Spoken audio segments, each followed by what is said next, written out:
Good almost afternoon. Welcome to North Carolina Humanities, North Carolina Stories Luncheon. My name is Todd Wright, and I'm the Resource Development Committee Chair of North Carolina Humanities. Please join with me in raising your glass to today's celebration and our 2023 John Tyler Caldwell Award for the Humanities recipient, Clyde Edgerton.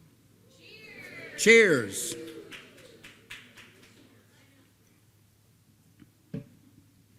We invite you to begin your lunch as we begin today's program. We are here today to celebrate the humanities in North Carolina and the fabulous people who make it a wonderful place to live. Later in the program, we will have the distinct honor of presenting Clyde Edgerton with our Caldwell Award and hearing stories and music directly from him. Clyde, we thank you for being here, and we are looking forward to your special performance. Before we move on, I would like to pause and recognize 3 Caldwell laureates who have passed away since our 50th anniversary ceremony last year. Betty Ray McCain, Steve Crump, and Dorothy Spruill Redford. These humanities champions exemplify the public humanities in our state, and we grieve their loss.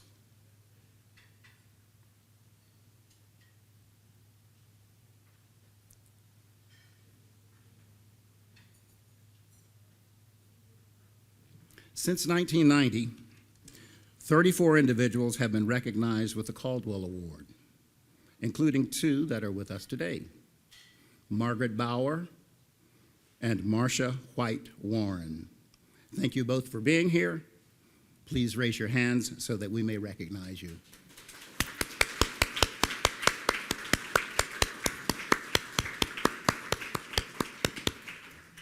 I also want to thank today's sponsors, the National Endowment for the Humanities, the Charlotte Museum of History, the North Carolina Writers Network, and the Shield Museum for their support. Thank you so much.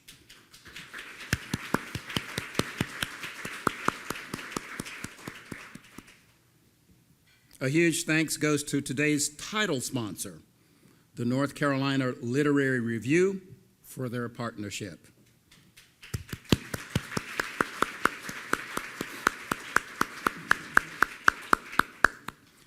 Thanks to our sponsors, we have a gift bag for everyone to take away with you. Please visit our sponsors table in the back after lunch, and you'll have some goodies to take away with you. Lastly, I want to thank our board trustees who are in attendance today. They are Lorna Ricotta, Brian Kahn, Douglas Jackson, Laura Williams, Les High, Liliana Windorf, Margaret Bauer, Rebecca Godwin, Rebecca Reyes, and Tassie Little.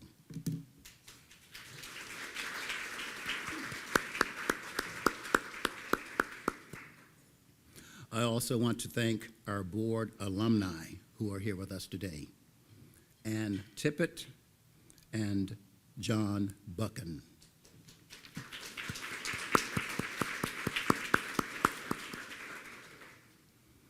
If I have called your name or if I've missed you when you came in, please raise your hand so that we may recognize you and your service to North Carolina Humanities.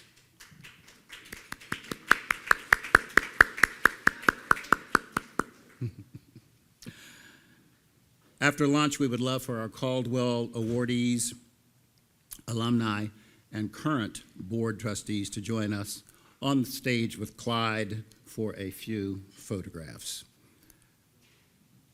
And now, I would like to invite our Executive Director, Sherry Paula Watkins, to the stage.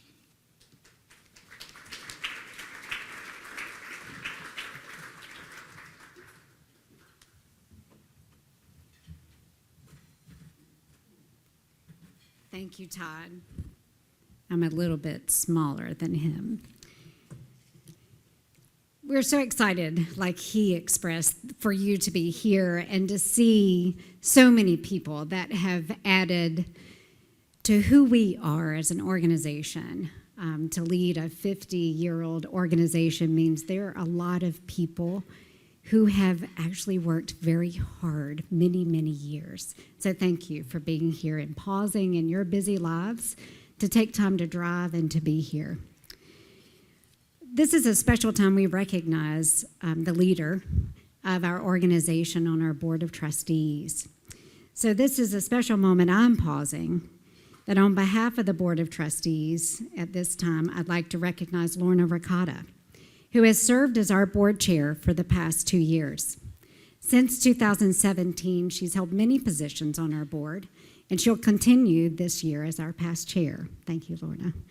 Under Lorna's leadership, we launched a robust 5-year strategic plan, stewarded more than $463,000 in grant funds to support local humanities programming, and celebrated our 50th anniversary. My words of gratitude are not enough for her constant willingness to lead our mission forward in the many ways that she has done as board chair. She's attended national gatherings, led innumerable meetings, has held and helped us advocate on Capitol Hill with meeting with Congress. And on top of all that, she shared her vocal talents with us at events during our 50th anniversary.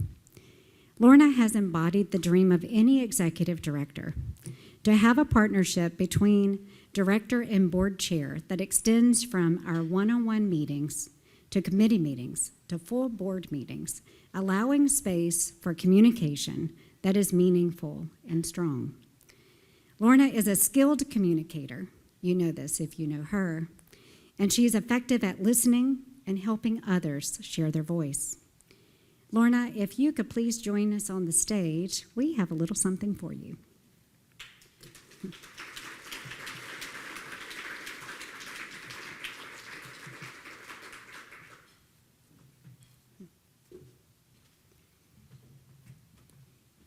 Lorna, on behalf of the board and staff of North Carolina Humanities, we'd like to present you with this commemorative gavel. We hope that every time you look at it, you'll remember you don't have to run any more board meetings, even though you were excellent at it. Thanks for keeping us organized and effective during your tenure.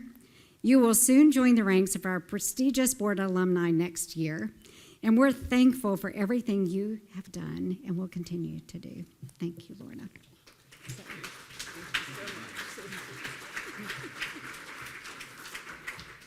And here is a gavel with your name on it.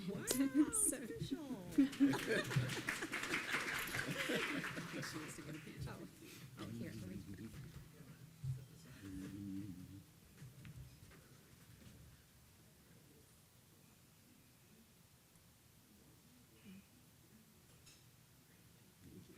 Congratulations.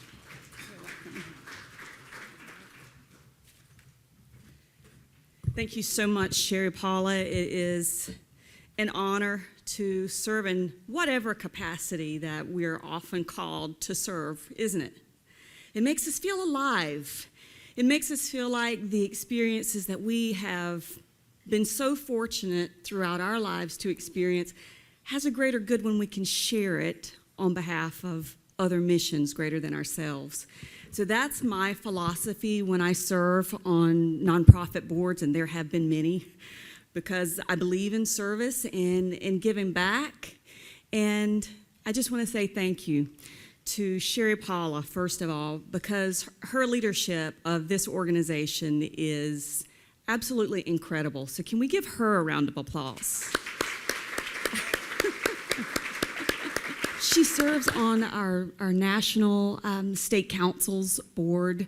She represents North Carolina exceptionally well, and we're honored to have you leading the organization. And not only that, she corrals such a wonderful team of professionals around her and her staff. And I'm not just saying this because we're in this public facility and this is an awesome event, but I am grateful for all of the organization on behalf of the board members, because we hear this so often.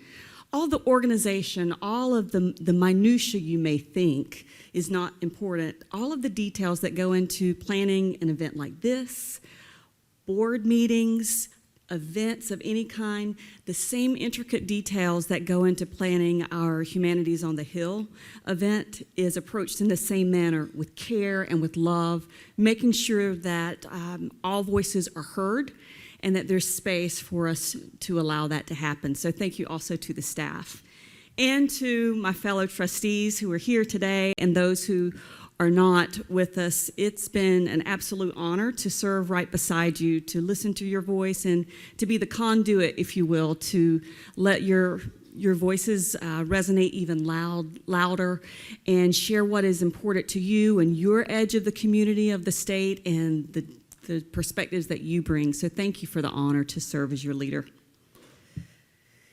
And with that, I'll share some details about how this wonderful event came to be, and a little bit more history of this event with the Caldwell and North Carolina Humanities. Thank each of you for showing up today to let us celebrate one of our champions and celebrate the humanities that resonate throughout North Carolina and that make this state so unique. In our work, we bring community members together to learn about and discuss topics that are important, both to North Carolina as well as to the nation. The resulting conversations expand our understanding, respect, and empathy for one another's stories and experiences, which we believe enriches the lives of all North Carolinians.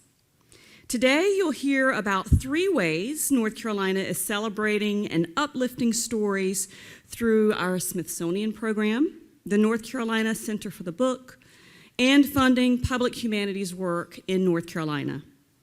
North Carolina Humanities is headquartered here in Charlotte, but our work extends far beyond the borders of this city. Across the state, we are connecting people to new ideas, new books, connecting people to discuss their thoughts and perspectives, and connecting people and organizations to the resources of our national and affiliate partners. For more than 12 years, we have worked with the Smithsonian Institute, to bring high-quality exhibits to the small rural towns across North Carolina. Each exhibit is unique and offers a great way to learn more about that corner of our state.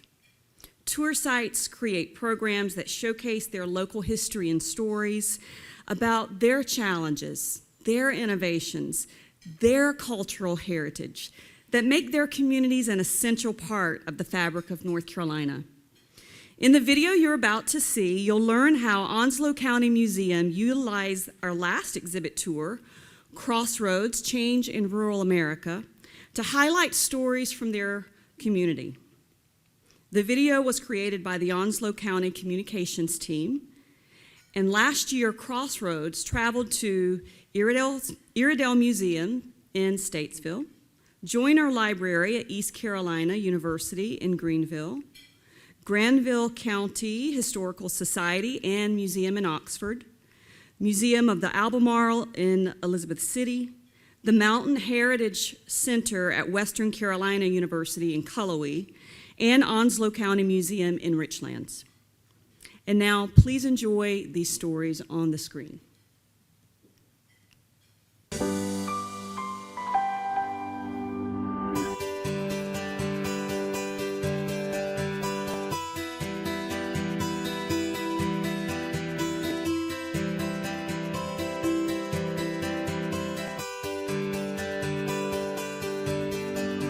In 21, as we started to ease back here to the museum, we had an email come through that said, the North Carolina Humanities invites you to apply for Crossroads, Change in Rural America. And as I read it, I thought, this is us. This is us. When you look at Crossroads and the Change in Rural America. This museum in Onslow County sits in and what epitomizes the change in rural America right here in Richlands, North Carolina. It's truly changing. It's truly changing, and we are very much excited and happy that this is here in Onslow County Museum, and Onslow County was chosen for this.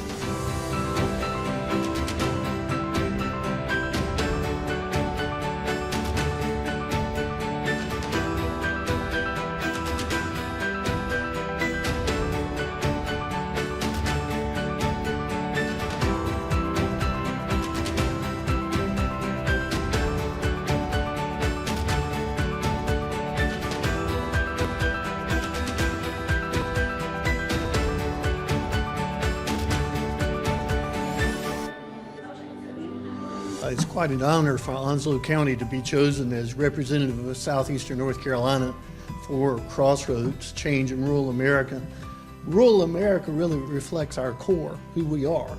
It's shaped our traditions, it's shaped our values. We want you to see Onslow County in this exhibit and tell us, what does rural mean to you?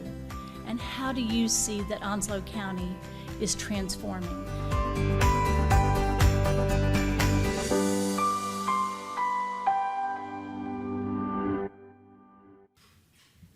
As you continue to enjoy your lunch, I hope you enjoyed just a snippet of what the Smithsonian Tour does for our state, that we have such a wonderful national partnership with the Smithsonian to partner with us at North Carolina Humanities to do that. Please make sure to stay tuned into our emails, our website, because we have a new exhibit coming. In 2024, in 2025, Voices and Votes will visit 6 places: Iredell County Public Library in Statesville, Southwest Brunswick Branch Library in Carolina Shore, Carolina County Public Library in Fayetteville, Alamance Community College in Graham, Appalachian State University in Boone, and Henderson County Public Library in Hendersonville. The exhibit prompts questions like these: who has the right to vote? What are the freedoms and responsibilities of citizens? How can we get people talking about the diversity of cultural perspectives in American democracy? I believe that some of our current and past Smithsonian traveling exhibit partners are here today. If so, can you raise your hand so that we can thank you for your partnership and for telling such rich stories from our state and your communities?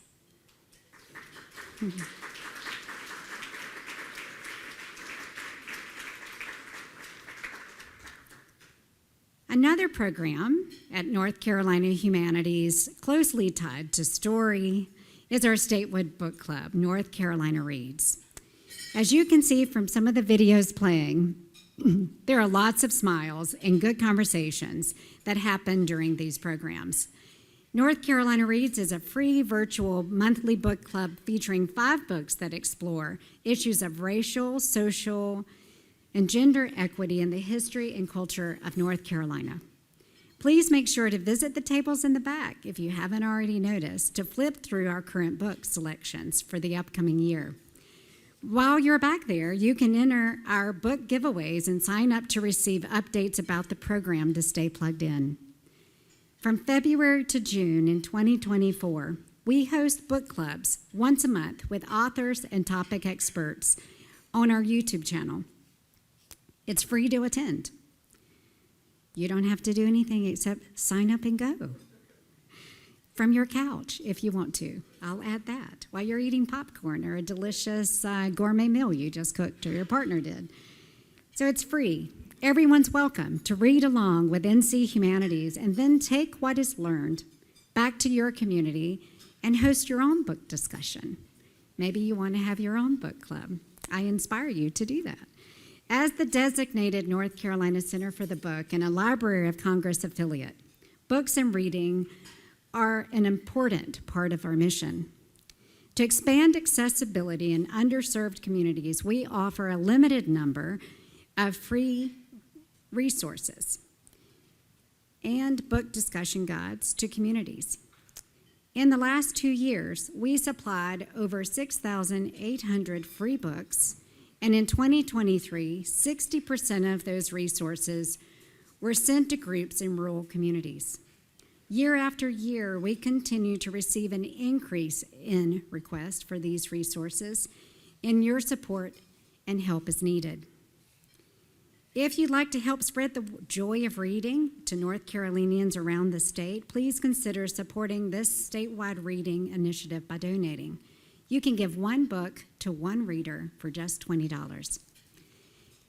Another way North Carolina Humanities has the honor of working with dozens of community groups and nonprofits each year is through our grants program. Humanities-based projects take many forms and address fundamental questions about identity and culture, connect us across differences, and broaden perspectives. In 2021, we had the pleasure of working with the Veterans History Museum of the Carolinas in Brevard. They received a grant from us to create videos about American military history. The videos are on display throughout the museum and feature stories of veterans from the Carolinas and a variety of the museum's 5,000 plus artifacts. Their work teaches us why we look at things from different perspectives and is important and is a great learning experience to connect all generations. Another project we recently funded is Boston Thurman. Boston Thurman is one of the last intact historically black neighborhoods in Winston-Salem.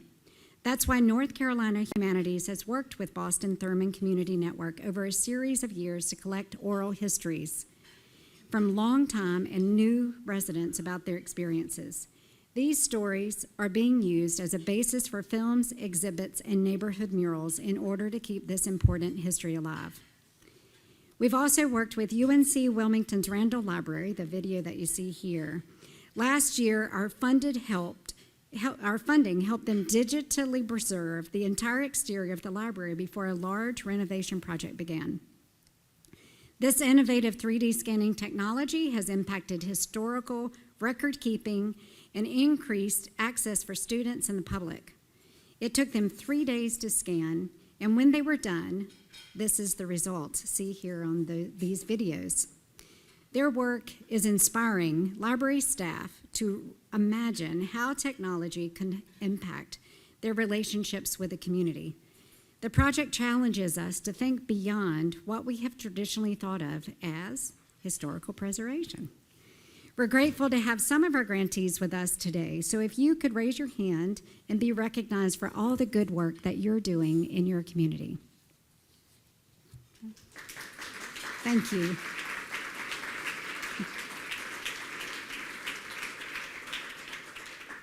I hope that if you're looking around the table and you see someone who raised their hand, we hope you'll find them later and ask them about their project and that it inspires you to do your own in your own community. Throughout all that we do, we're dedicated to connecting North Carolinians with books, ideas, and each other to build a more empathetic world where similarities and differences are celebrated. Some of our values that you can find on our website embodies this: curiosity, diversity of ideas, empowerment, inclusion, knowledge, respect. It takes dedicated people to lead this work. It's hard. It's always rewarding. It's always worth it. We're here today to celebrate someone and honor someone who does this. At this time, I'd like to invite Lorna Ricotta back to the stage to turn our attention to introduce and bestow the 2023 John Tyler Caldwell Award to Clyde Edgerton. Lorna?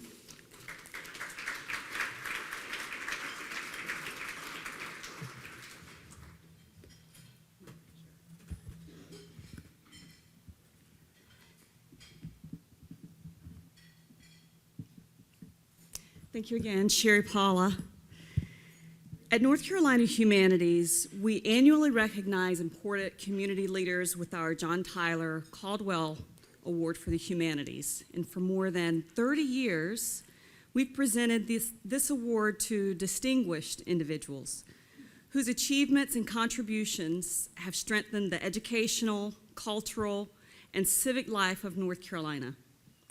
Clyde Edgerton has had an impact on so many, and at this time I'd like to share some of those personal sentiments from one of his admirers and former students, so that you can get a better understanding of his vast reach, to hear about his personality and how caring he is, as well as how he advocates for others.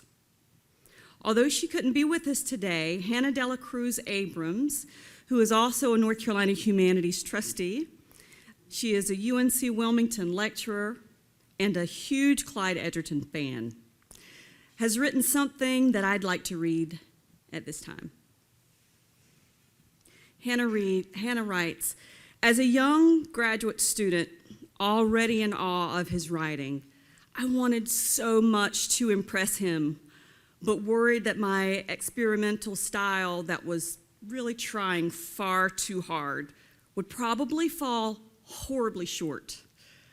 That semester, Clyde sent the piece I'd written for his class to his agent for placement in the New Yorker. I was 24 and knew that the work was not strong enough. I feel sure that Clyde knew that too. But he sent it. And in so doing, he positioned and protected me. He gave me my first seat at the table. That show of faith has been sweeter and more precious to me than anything that has ever come since. In my own Caldwell Award nomination letter of Clyde, I traced his career and accolades, marveling always at the scope of his accomplishments and the long reach of his advocacy. The good he's done for North Carolina and for the country unfurls behind and ahead of us. He fights for everyone's seat at the table. When North Carolina Humanities offered me the honor of calling to tell Clyde about this award, it went something like this. "Are you busy?" she asked. "I'm just sitting up here, chainsawing a tree," Clyde said. She was still laughing, and she had another memory that long ago, as they filed into the classroom and Clyde picked up "I Am One of You Forever" by the great Fred Chappell, who received the Caldwell Award 13 years ago. That morning, Clyde read to the class from the beginning of Fred's memoir. The pages describe a sense of encompassment and togetherness. "Tell me a story," Robert Penn Warren charges. In this century and moment of mania, tell me a story. Tell me a story of deep delight. In a world that challenges our humanity at every turn, I'm grateful for my friend's many graces, among which is an abiding ability to foster fellowship, to connect and hold us high above the mania of the moment. Congratulations, Clyde, and thank you. That was written by Hannah Abrams, who so badly wanted to be here today to celebrate you. And it was my pleasure to read her testimony and speak of how greatly you impacted just one student's life. Clyde, we thank you for inspiring a passion of lifelong learning in your students, for your commitment to equitable educational opportunities, and for using the humanities to uplift different perspectives as a writer, as a musician, educator, artist, and scholar. And now, without further ado, would you please join us on stage, Clyde, and please help us welcome him onto the stage.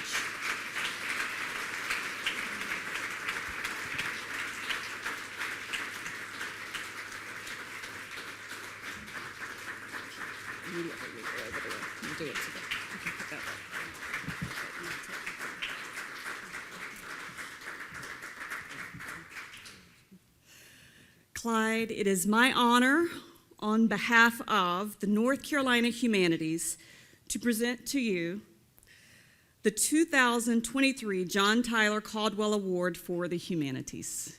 Thank you so much. Appreciate it.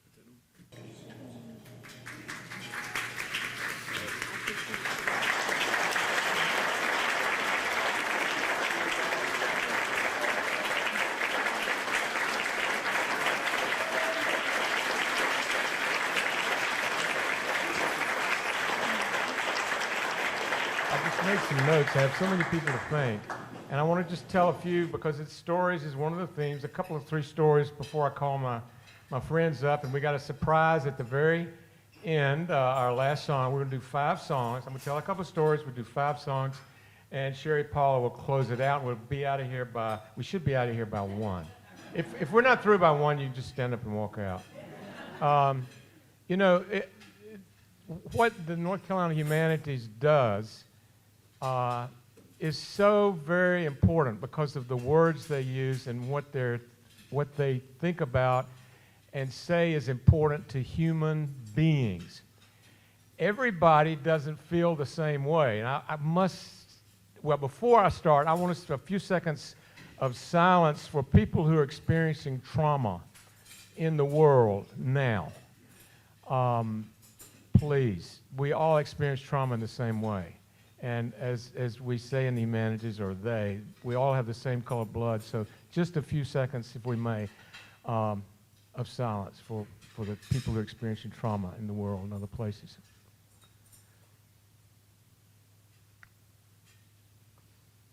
Thank you. So I really wanted to thank so many people. There's so many people here, and I started thinking that I couldn't remember some of the names, but I do want to mention from UNCW, Katie Crosby. And Katie at UNCW is with Advancement, and Katie and all the people here with North Carolina Humanities, they want some money. Okay? Nobody quite said that, but they want some money because what they're doing is important. And in education, I got to thinking about, you know, there's all this stress on STEM, S-T-E-M, science, technology, engineering, and math. And I got to thinking about that. What else could we have? And then I started thinking about thems, T-H-E-M-S. Now, it's not for some people, it's a word.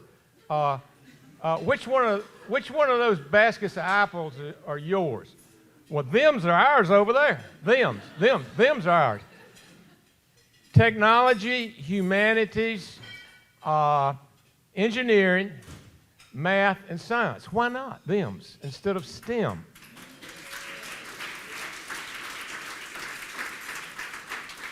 So I had to ask Katie her last name, and by not being able to remember, I can't even remember where I was exactly, but not being able to remember, it reminded me of a story that Jill McCorkle tells, and I'm going to thank some people in a minute, I promise. But Jill McCorkle tells this story about her grandma riding in a car with her cousin. Her cousin was in the front seat, and grandma was driving along. And she runs up on the curb. The cousin says, "Grandma, you just ran up on the curb." She's driving. She runs up on the curb again. She says, "Grandma, you just ran up on the curb again." She says, "Oh, am I driving?"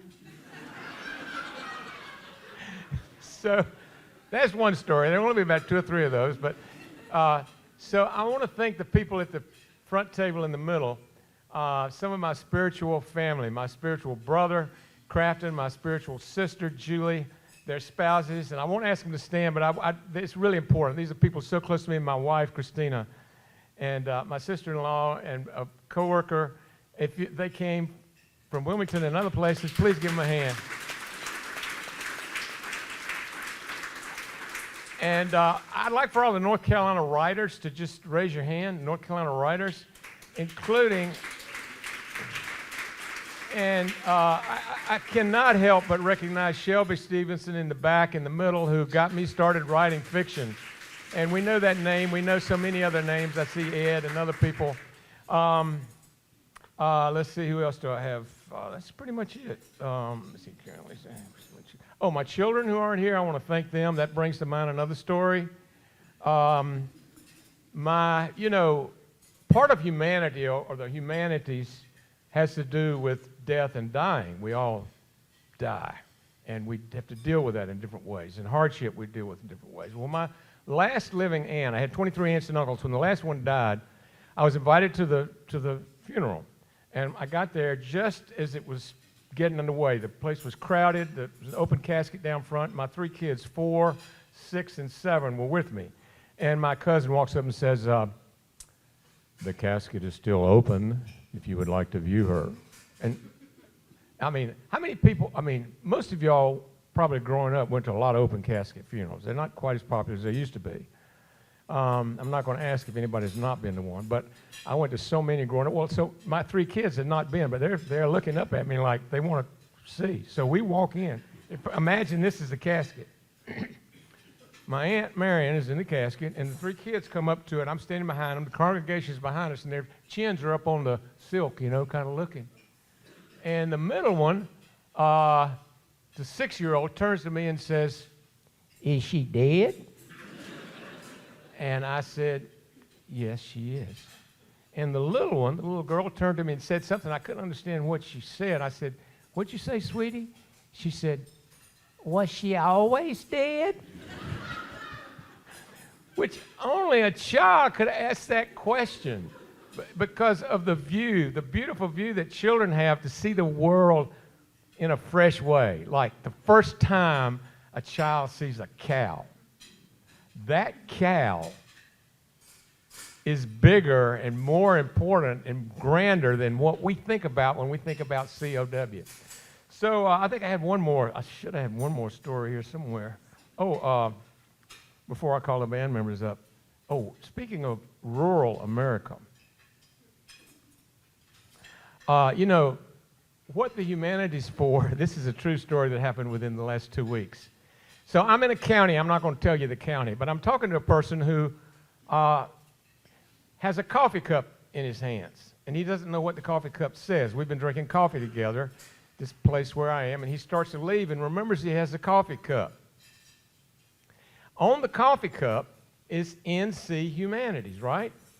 So he's getting ready to leave. Again, I won't introduce him, but he's getting ready to leave, and he looks and he sees he's got my coffee cup. So he looks at it and he reads, he says, "Humanities." Hands it back to me. I think, oh my gosh. So not everyone feels the way we do, and some people are kind of against what we believe, and that's why the Humanities and UNCW need money. Now, okay, so before I bring up musicians, lunch at the, how many people have been in skilled care, not in skilled care, visiting a skilled care facility in the last year?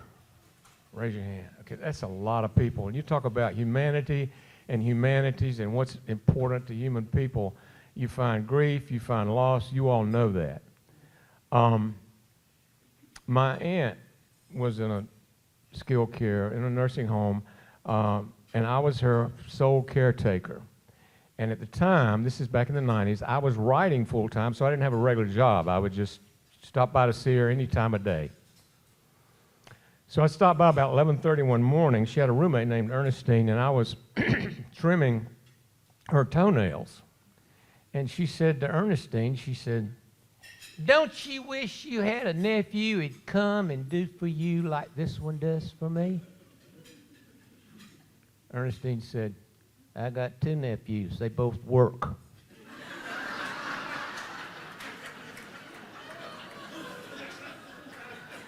So I said, I've got to get that in a book. And that, plus the very human condition of being in my aunt's apartment, after she was in skilled care, after all the furniture had been removed and we knew she wasn't coming back, I was sitting on that carpet with my back up against the wall and thinking, this is how it started. I think this probably needs to be a book. So the book was Lunch at the Piccadilly, and when it was made into a play, Mike Craver, many of you know Mike Craver, one of our North Carolina treasures, he was writing the songs for the play. And I had in my story a bunch of conversations on the front porch of the nursing home.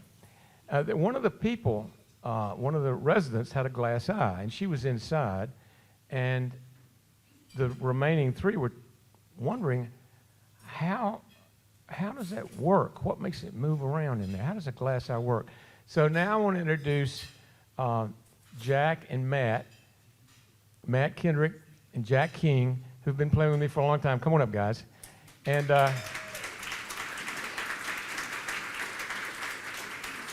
it's great to be able to play with them again, and we're going to do 4 songs, and then on the 5th song we have our surprise, and then we'll be out of here. God, I went longer than I meant to. Gosh, I went longer than I meant to. You don't say that. That's not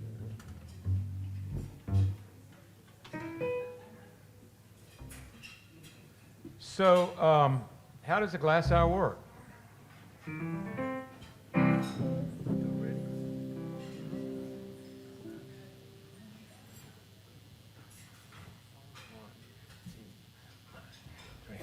How does a glass eye work? How does a glass eye work? Are there nerves or muscles, special corpuscles that make it go around? How does a glass eye work?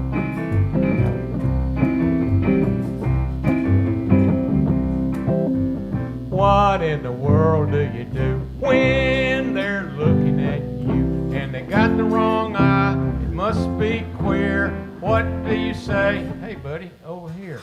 How does a glass eye work?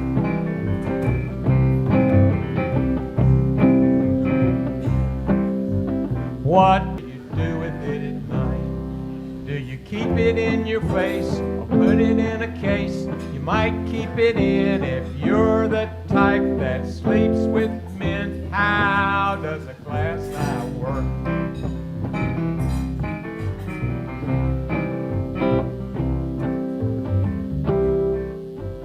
What if it rolled out your head? What if it fell out in bed? Do they make something like poly grip for false eyeballs so the thing won't slip? How does a glass eye work? How does a glass eye work?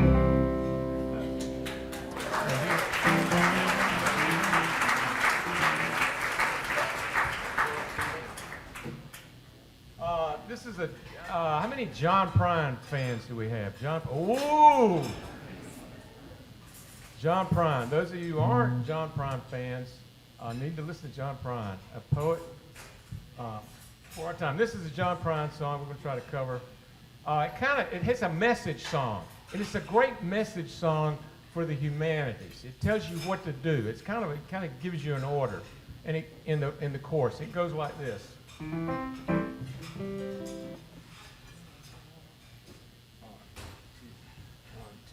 She was a level-headed dancer on the road to alcohol. I was just a soldier on the road to Montreal. She pressed her chest against me about the time a jukebox broke, and she gave me a peck on the back of my neck. These are the words she spoke: blow up your TV, throw away your papers, move to the country, build you a home, plant a little garden, eat a lot of peaches, try to find Jesus on your own.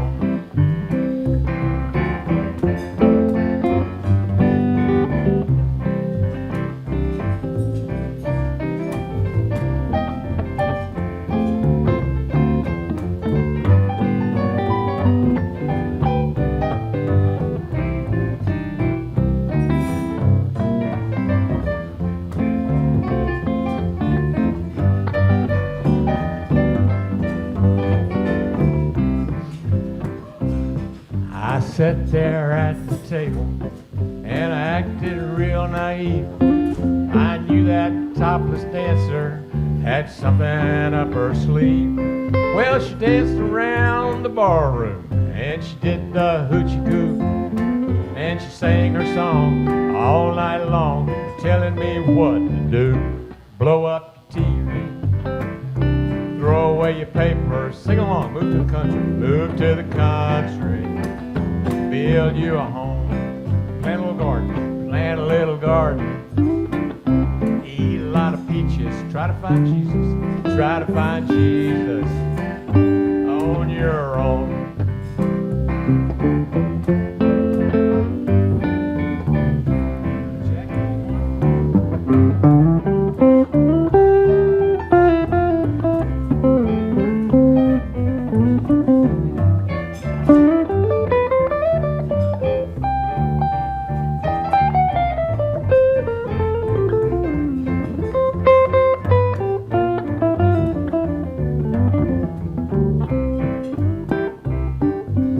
I was young and hungry and about to leave that place. But just as I was leaving, she looked me in the face. She said, "You must have the answer."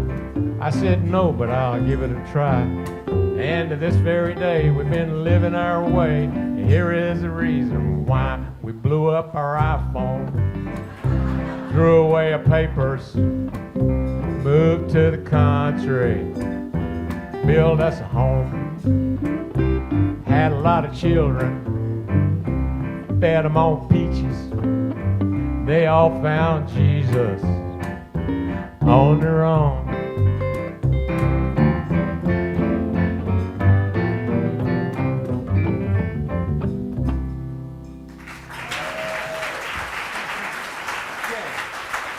Okay, we can't get away from North Carolina without doing one bluegrass song. And gosh, if we could get Shelby up here and do a couple hours of country music. But we're going to do a tune called Blackberry Blossom. Anyway, we got a great tradition of bluegrass in this state. And we'll just do one song quick, and then we got two more. Oops.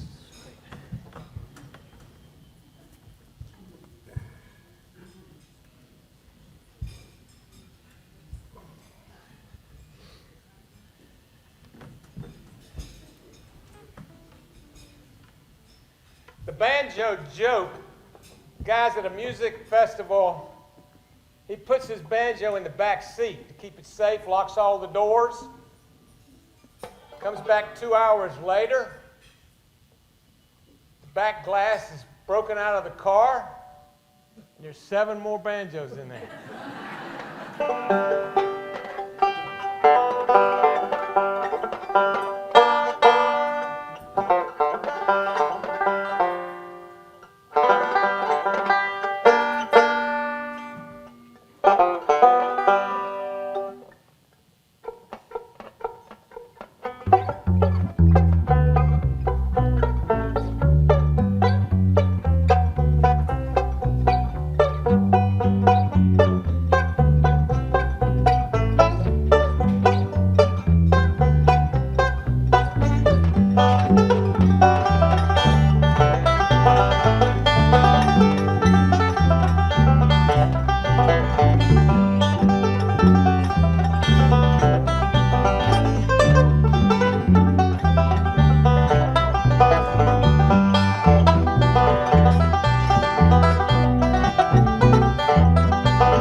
This next song is by Charlie Parker and Miles Davis, and the last one we'll do will be by Thelonious Monk, who was born in Rocky Mount.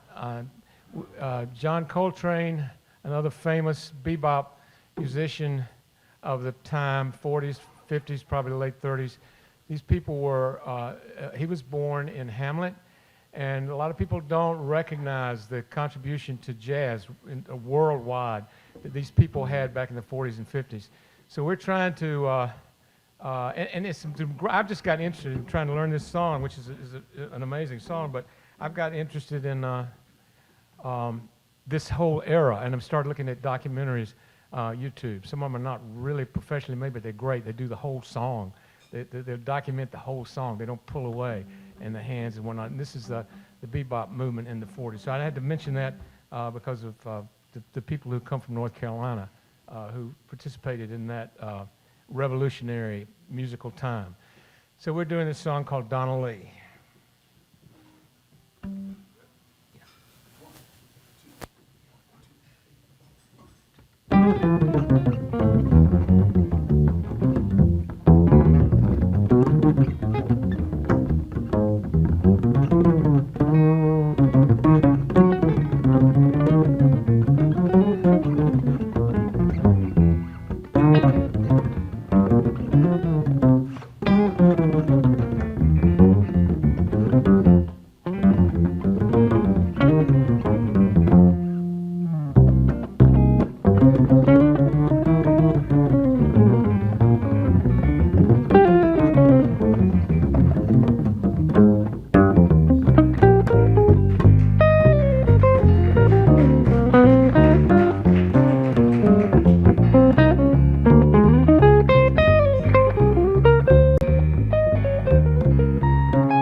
Thank you so much. We're going to bring up a couple of guys who are members who are actually on the board here, and Matt's going to say just a word. Here you go, Matt, about these people, because as they come up.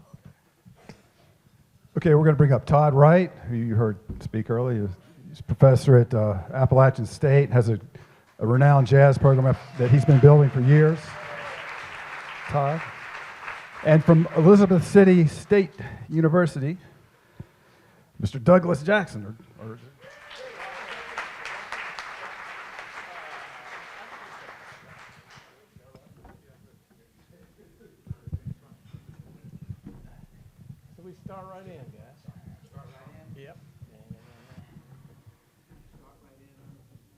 This is a tune called Blue Monk, written by Thelonious Monk.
Thank y'all very much.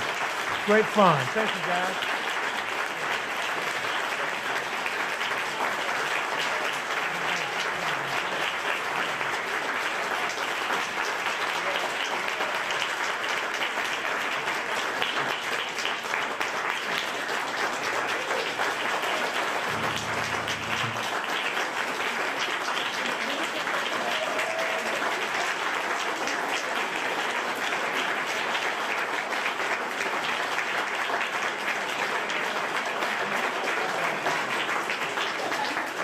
Back in the day when I made the switch, and I told Clyde this when I called and said, hey, will you accept this award from the North Carolina Humanities?